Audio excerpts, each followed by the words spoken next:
this dog to us today. And the reason we got him is because he was assigned to a veteran for almost 4 years. That I think he provided such a great resource of help and was so resourceful that the veteran who was facing that long-term post-traumatic stress had the self-awareness that he didn't need it anymore and that it would be a better benefit helping someone else. So we're extremely fortunate today that we're now able to announce the newest member of the Hillsborough County Sheriff's Office, Mason Starr, starting today. I do have to thank just a couple people. I mentioned before our Chief Deputy, Chief Deputy Lazinski. I couldn't be more proud of you. I couldn't be more proud how you're always looking for ways to improve our department, make us more efficient, and take better care of our employees. I'm so proud of you. Thank you. Rory Diamond, CEO of Canines Warriors, thank you, and your entire staff. Katie Wiles, our Station Dog Program Director, Greg Wells, Programs Manager, and Carl Sirico, the Chief Marketing Officer for Canines Warriors. I can't thank you enough for entrusting us with Mason Starr. I promise you that he will have a benefit and he will help change lives and save lives here at the Hillsborough County Sheriff's Office. At this time, I'm going to turn it over to Rory Diamond, who will talk a little bit about the Canines Warriors program. Rory? Thank you, sir. Thank you. Appreciate it. Hey, good morning, everybody. Canines Warriors is absolutely thrilled to be able to gift Mason Starr to the Sheriff's Office. This station dog, if all works out the way we know it will, should, without question, be the front line of mental health for the Sheriff's Office. Canines Warriors is the nation's largest provider of service dogs for disabled veterans. We go around the country looking for high-kill shelters, and we rescue dogs right out of there. We train them at our campuses here in Florida and make them incredible service dogs. Then we pair the dogs up with our warriors for 3 weeks at our campuses in Jacksonville and Gainesville and soon to be San Antonio, Texas. And then we love on our warriors with incredible wraparound services. And what we've learned from our program is that a dog can help a veteran with really severe post-traumatic stress in ways that no one ever knew was possible. This is now the most studied service dog program in history. We are literally on the tip of the spear of fighting veteran suicide with service dogs. And as we learned so much about what these dogs can do for our warriors, we looked around and saw a national crisis of mental health with our sheriff's deputies, our police officers, and our first responders. And we're sitting on this wealth of information and all these wonderful dogs and these incredible stories, and we just couldn't sit there and not do something about it. And we talked to our local police officers and our local sheriff's office, and we ended up doing 3 station dogs in Atlantic Beach, Neptune Beach, and Jacksonville Beach in Duval County, Florida.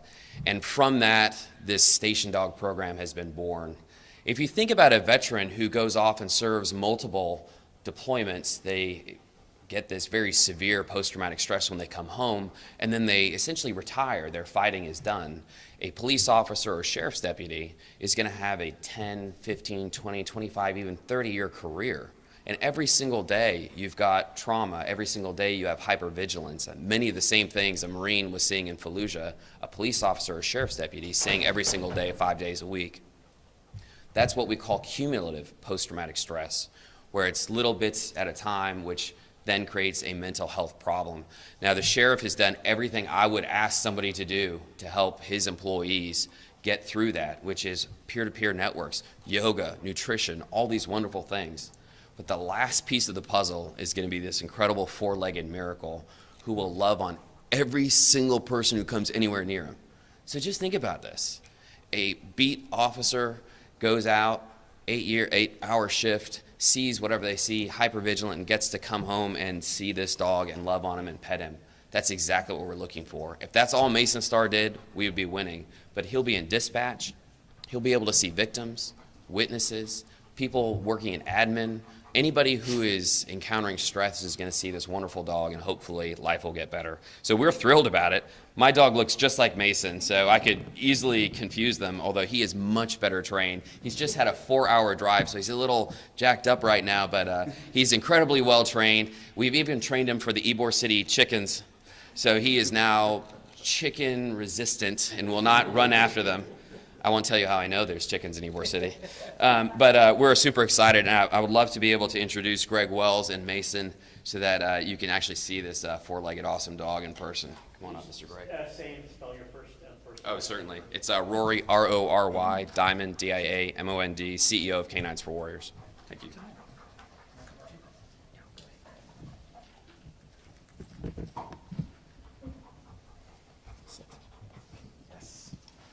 So the police facility dog program, I'm going to remove this real quick so you can hear me better. Mason was, I think, destined to this. As soon as he finished helping his warrior with his PTSD and TBI and all the issues that he's helped him overcome, Mason was kind of destined for this. And he's a very insightful dog. He's super lovable. He hasn't never met a stranger. And he's got the energy to get you out of the office to help you. And he's got also the same kind of drive to relax and let you do your thing. Mason is about 4 to 4.5 years old, I believe, and extremely food motivated. And he's got the wiggles because we just got out of a car after 4 hours. So we'll be over here so you guys can take photos and all that. Cool. At this time, could me or Mr. Diamond answer any questions that anyone may have? Sheriff, this is pretty forward thinking. Usually people in law enforcement are thought to be tough guys that nothing bothers, tough women. How important will it be to have Mason here just to help out? Mason Starr will be a life changer. I think I can go as far as saying he'll even be a lifesaver. Regardless of this uniform and the Superman, Superwoman image that comes with it, is still a human being. A human being that suffers just like everyone else when they see these calls for service, these traumatic calls for service, time after time after time, and it takes a toll. So we wanted to take this holistic approach of making our employees healthier, making sure that their health and wellness are our top priority. And I think we just became stronger in our approach when it talks to mental health and awareness and removing that negative stigma that it's okay not to be okay. And it's okay not to be okay when Mason Starr will show up and brighten anyone's day. Do you envision Mason Starr to go out on mental health calls? I mean, law enforcement is, amping up their mental health patrol and calls for service facilities. Can he help calm down a potential situation?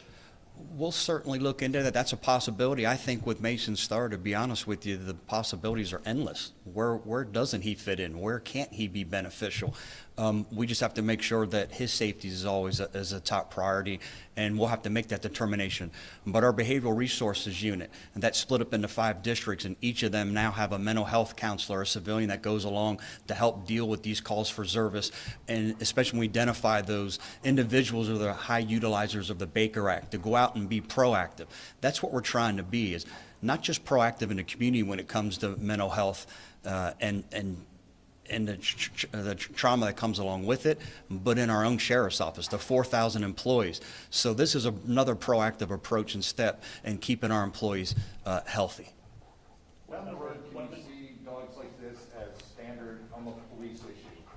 I'm sorry, one more time. Down the road, can you see a dog like Mason, almost standard police issue that every department has some type of service dog? Most certainly.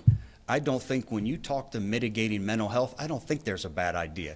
But you think of a canine like Mason Starr who's going to shower you with love, unconditional love, regardless of what this scenario may play out. When a law enforcement thinks of these different traumatic scenarios, it can't be anything but beneficial.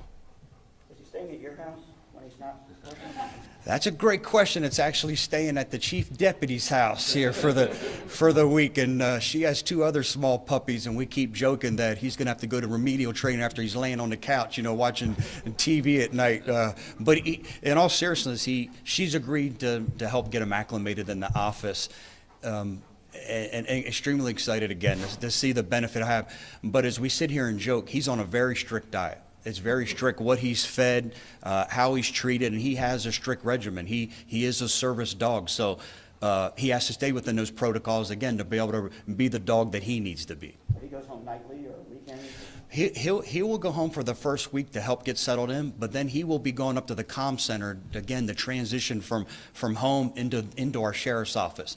Think about that. Think about that when our employees answer that traumatic call. He's trained to sense an elevated voice or to hear that calls for concern in one of our employees' voices and go sit there and go next to him and immediately start shouting with that emotional support. I think it's going to, I mean, I shouldn't say I think, it's going to be a game changer in our office. From there, we'll expand the program. We'll expand the program where individuals throughout the office can request them, and we'll take them out to different the different districts, whatever the different scenarios may be. But for now, we want to start slow, get him acclimated, make sure he's comfortable. He's going to be a busy boy. Do you see getting another one? I do. I think we could have a need for a lot more.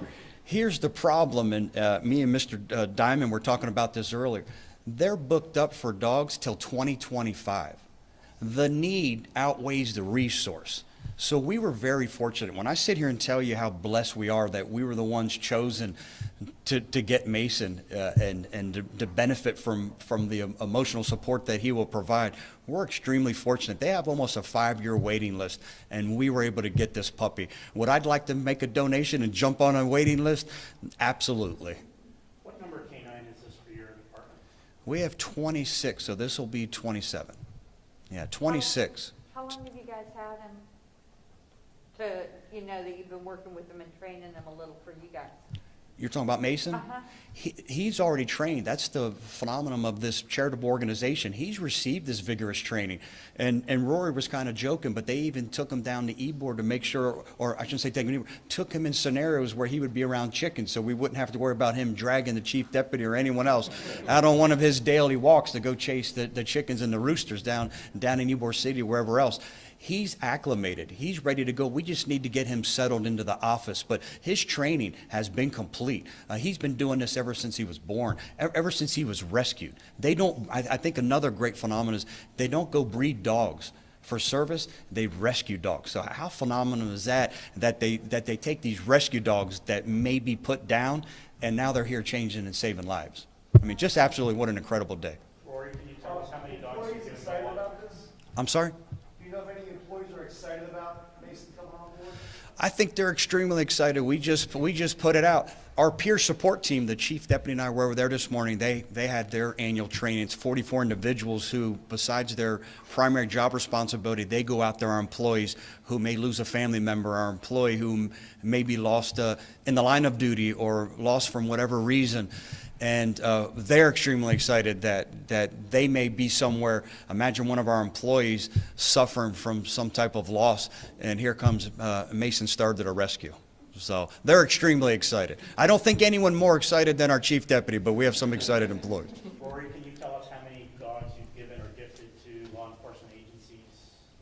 What's our number now, Katie? This is our 7th place. Yeah, this is our 7th dog that we've placed. We've got 11 agencies on our wait list. This is by far the largest agency we've placed a dog with. So the sheriff and his team have been absolutely awesome to work with, and we're convinced that once this placement works here, it's going to be a message throughout Florida and the entire nation that the best way to take care of your people is to have a great station dog there too, as part of a comprehensive program to look out for mental health. And you're a nonprofit, so you seek donations so you can gift these animals to various law enforcement. You're speaking my language, yes. We are a nonprofit. You can go to canineswarriors.org to make a donation. To be 100% clear, every dog we've gifted to a station is a retired service dog, so we never deny a veteran a service dog. But when we have these great opportunities with 700 graduates to repurpose one of their dogs, give them their 3rd chance here, we rescue them once, we train them up once, and then the 3rd time here is giving them to a station. So that's what we're up to. Thank you. Is this the only one in Florida that you've done? We've done, all of them have been in Florida thus far. Oh. We're headquartered in Florida. We started in our backyard in Duval County, although this is the first large sheriff's office we've done. So y'all beat out Duval County. So don't tell Sheriff Mike Williams I'll get in trouble. Thank